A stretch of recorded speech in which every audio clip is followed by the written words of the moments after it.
Sam Ryder, welcome to the big monthly roundup. It is so wonderful to see you IRL, as they say these days, in real life, kind of. We're kind of in real life, aren't we? I feel like I've followed your journey on the internet throughout lockdown and before.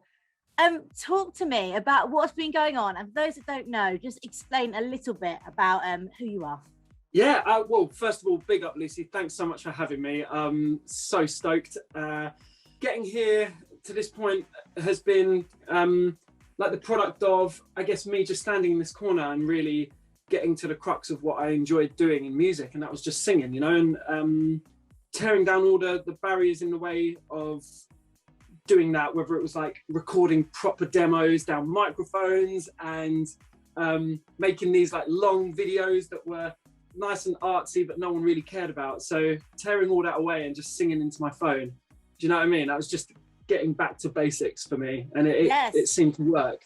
Well, yeah, so Sam's been doing some videos, haven't you, in the corner of your room. I feel like I know this room. I know where you are. I know all about your house. I feel like it's a bit weird, isn't it? I might, when I don't work in here anymore, I might have to get it like as a Zoom background for me.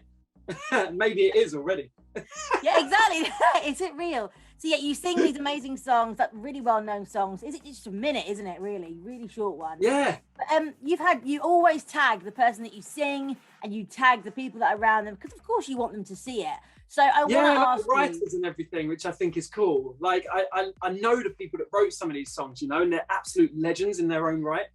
And I think that that's cool because they're super. I guess they don't get a lot of recognition usually. Do you know what I mean? Of course they do in the writing community because they're revered as like these titans of songwriting, but in like the general like population that listen to music, they're not like listening to like the latest Ariana Grande track, be like, oh yeah, this, you know, right this. You've actually raised awareness of people that write these songs, and I always think, oh, I didn't know they did that. So yeah, thank you for doing that. But I do need to ask you, I'm sure everyone does ask you, but what was the moment and what's been the best person that's kind of reacted to a video that you've put up?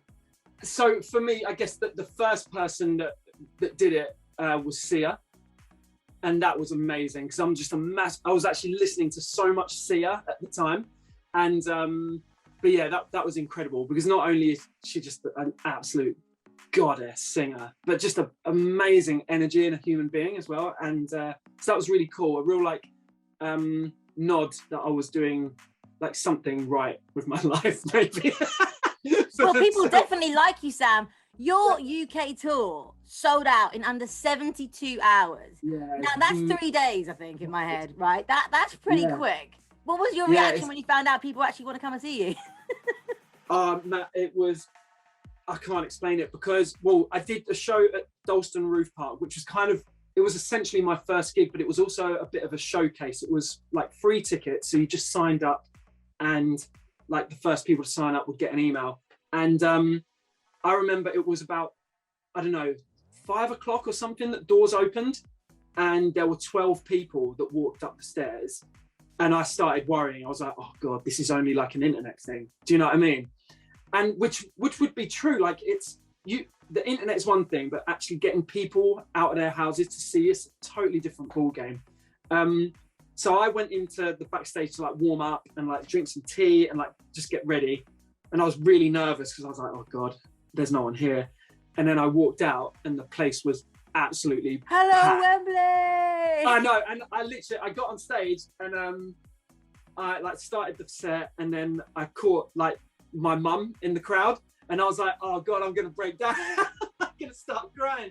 Because it was really emotional. Not only was it like the first time a lot of those people and me had ever been back in like a gig atmosphere for the last year and a half, it was like the emotion of realizing that this thing had translated. Do you know what I mean? And that's that. Yeah, you can't really put into words how grateful I was about that.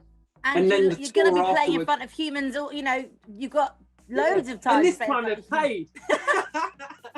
One thing that I do love is the single that you've decided to use first. Your current single is called More. it's just a banger. It makes me feel happy, and I'm sure lots of people have said the same thing. Thank you. It's just so wonderful, and it's exactly what we need, isn't it? After the whole lockdown, the petrol crisis, we need this. So thank you, Sam, for cheering us up. Yeah, I might do a more petrol version actually.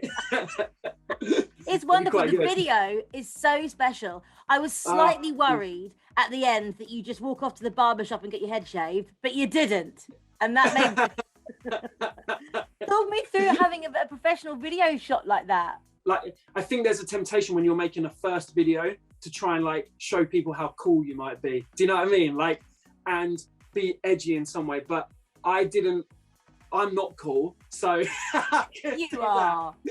But like it was also about just creating a feeling of just joy. Do you know what I mean? And like, when you put these absolute strangers in front of a camera and their first instinct is to kind of like just smile and be a little bit sort of awkward, there's something really cool about that.